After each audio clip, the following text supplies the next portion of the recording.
Lors de la victoire historique de la France en Suède, 0-1, Eugénie Le Sommer et Delphine Cascarino ont dû quitter le terrain en raison de blessures. Un mois après sa faillite en Espagne lors de la finale de la Ligue des Nations, l'équipe de France féminine a repris sa marche en avant. Après s'être offert le scalp de l'Allemagne cet hiver, les Bleus ont en effet signé une nouvelle victoire de prestige en l'emportant en Suède, 0-1, mardi. Le premier succès de leur histoire chez les Scandinaves après 6 tentatives infructueuses. La belle soirée des filles d'Hervé Renard, plus que jamais leader de leur groupe de qualification pour l'Euro 2025, a néanmoins été ternie par 2 mauvaises nouvelles, les sorties sur blessure de Delphine Cascarino et Eugénie Le Sommer. Concernant la première, remplacée peu avant la pause par Vicky Béchat, Hervé Renard se voulait rassurant.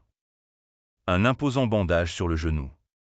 Elle a ressenti une petite douleur aux adducteurs, donc c'était préférable de stopper.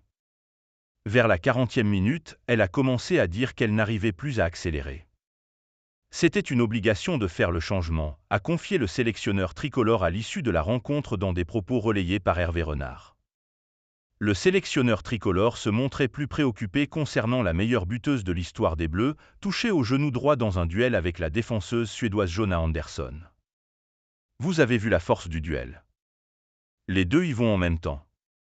J'espère que ce n'est pas trop grave, a-t-il soufflé. Le Canois a d'ailleurs vivement réagi sur son banc à la vue du contact, écopant même d'un carton rouge lui valant de terminer la rencontre en tribune.